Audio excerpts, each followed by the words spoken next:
Ние додека снимавме, немавме никакви проблеми, разговаравме со луѓето кои се потпишуваа, ги интервјуравме и потпишувачите и организаторите, се помина мирно, но откако забележавме дека околу нас има многу лица од вработени во општина Аеродром до поинаков тип подржувачи на ВМРО ДПМН, како например студентскиот лидер кој ги полнеше кутиите за гласање при студентски протести и други сомнителни ликови кои сме ги гледале во поприлично непријатни ситуации во минатото.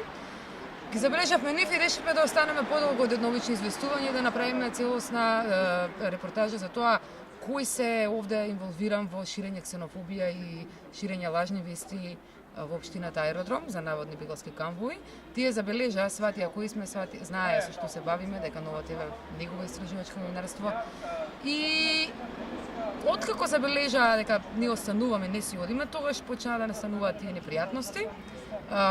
Повредени нема, ниту јас, ниту снимателот, но не значи дека слобода на говор заканите кон новинари не подразбираат само повреди. Тој ни еден граѓанин нема право да спречи новинар во својата работа, како што ова момче се обиде да го направи тоа со туркање на мојот мобилен, мене лично и туркање на камерата на снимателот. Тоа се случи и драго ми е што полицијата за прв пат по долго време испрати утрово соопштение во кое кажа дека овој инцидент ќе се потруда да послужи како поука за сите оние кои ќе посегнат на било каков начин кон новинарите додека тие ја извршуваат својата работа. И време беше Македонија да види една поинаква пракса, праксата на неказнивост на сите кои ги напаѓаат представниците на печатот да престане.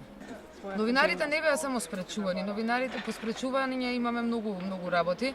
Новинарите беа малтретирани психички, физички, етикетирани, беа заплашувани дури рекламерите кои се рекламираа на независните медиуми, значи притисоците беа од секаков тип. Од притисоци по врз физичкиот интегритет на новинарите, потоа до нивниот професионален интегритет и на крајот финансиски притисоци со цел комплетно да се елиминира секаков критички глас.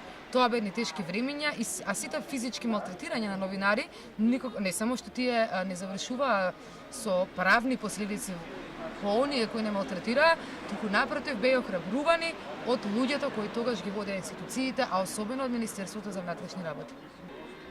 Пораката како новинар до надлежните институции е дека треба да станат помалку сензитивни на критика.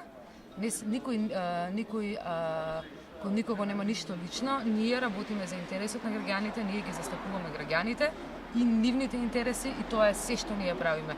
Секаде каде што сме за тие цели, оние во нашите редови кои не работат согласно професионалните стандарди и кодексот на етика, дозволете ни сами во СНФ-от да ги скараме и да се справиме со нив, а тепање, малтретирање и заканување на новинари, нивно етикетирање на социјални мрежи, на пресконференции, тоа мора да престане.